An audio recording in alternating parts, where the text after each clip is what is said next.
Un saludo. Vamos a continuar ahora observando el par de oposición que presenta el generador, en este caso un generador de corriente continua de imanes permanentes, cuando ya está circulando corriente a través de su bobina de inducido de armadura. Para eso, pues basta con que tengamos una corriente circulando por la armadura y podamos medir el par en el eje de la máquina generadora. Este circuito propuesto es bien sencillo. Tenemos un motor que empuja la máquina y un amperímetro cortocircuitando la armadura de la máquina para tener el efecto de carga.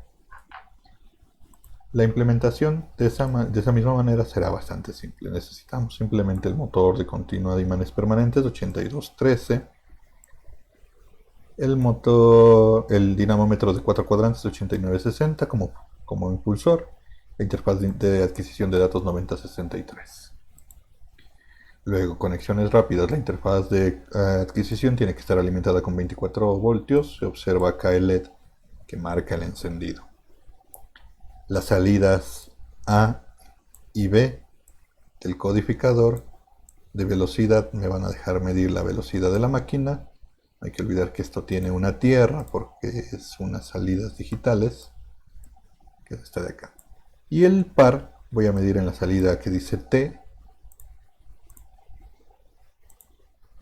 aquí, a la entrada 7T. Y esta tierra es esta tierra de acá, la tierra blanca que estaba acá. Y esas son las señales.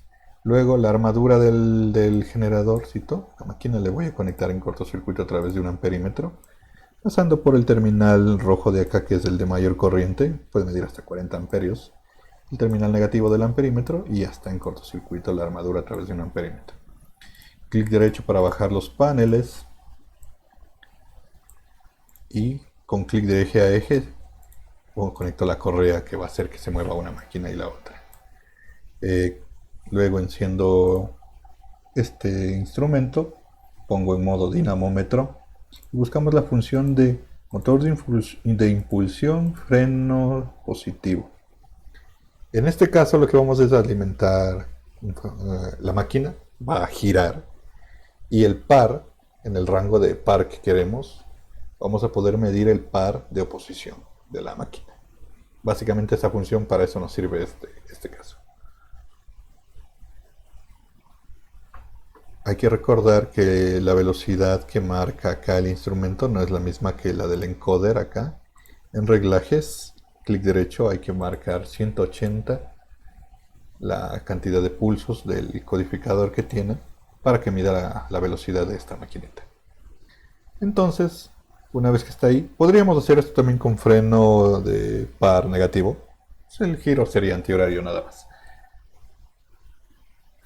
Le vamos a poner un par. Ponemos marcha. Y vamos a ver que hay unas titilaciones. Me imagino que esto es debido a que está en cortocircuito la máquina y con valores bajos de velocidad y par. Debe haber un problema de solución. Entonces yo he observado que al elevar el par, hay un momento en que ya la solución se estabiliza. Me imagino que por aquí. Y ahí ya podemos trabajar un poquito mejor con esta máquina, en esta condición especial. Desplegamos los instrumentos de medición, ponemos adquisición continua, ya puedo ver la corriente. Recuerden que esta máquina maneja hasta 6.7 amperios, así que está a media carga la armadura. Aquí el instrumento M6, dando clic sobre el nombre, voy a seleccionar que sea el par de la salida 7T, y con eso ya tengo el par. Y en el otro que sea la salida de velocidad que viene del codificador. Encendido, aplicar y aceptar. Y podemos ver esto. Lo que estamos observando es la velocidad en revoluciones, que está marcando positiva porque está girando en sentido horario. Y lo que estamos midiendo a través de este instrumento ahorita es el par, que me está marcando negativo porque es el par de oposición, el que se debe a la fuerza contraelectromotriz que se produce en el generador. Y nos podemos dar cuenta porque está con signo negativo. La velocidad y el par están opuestos. Entonces, ¿qué pasa si yo aumento un poquito este par acá? Puedo ver más corriente. Acá estoy midiendo a través del par con este instrumento, pero ya en la deducción que se obtiene normalmente de esta máquina es que mientras más corriente circula por la armadura, el par de oposición es más grande. Básicamente eso. Y esa última gráfica es la que también podemos obtener. Una vez que ya sabemos esto, pues es fácil obtener esa gráfica. Nos vamos a la tablita de datos. Aquí en los aparatos de medición podemos ponerle un nombre, ¿no? Este se va a ser el par. Esta va a ser la corriente de la armadura. Y esas van a ser las variables que yo aquí en la tabla de adquisición de datos selecciono los parámetros de registro, par y corriente, que se añadan. Y voy a bajar. Voy a bajar el par hasta que no a cero, porque en algún momento voy a tener esos problemas de solución que no me dejan ver los valores como están ahorita estables. Y voy a ir tomando datos uno por uno. Puedo llevar esto hasta que la máquina esté alrededor de los 6.7 amperios. Y mientras más puntos, como ya les he comentado, mejor será la gráfica que observemos.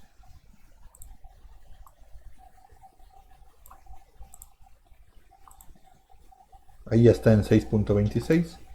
2.8 me parece que tal vez hasta unos 3 newton metro podemos llegar. Ahí está en 6.6. Ahí está en el límite de par que tiene esta máquina. Básicamente es prácticamente 3 newton metro. Y ya podemos poner una gráfica aquí para observar, por ejemplo, la corriente en el eje X. A ver, detengamos esto. Lo voy a detener. En el eje X voy a poner la corriente y en el eje Y el par. Ahí está. Y podemos ver, a medida que va aumentando la corriente, el par va aumentando. Es de hecho bastante proporcional como se ve en esta medida, pero es mayor. Mientras más corriente circula por la máquina, más fuerza contra electromotriz se produce. O un par de posición al movimiento más grande.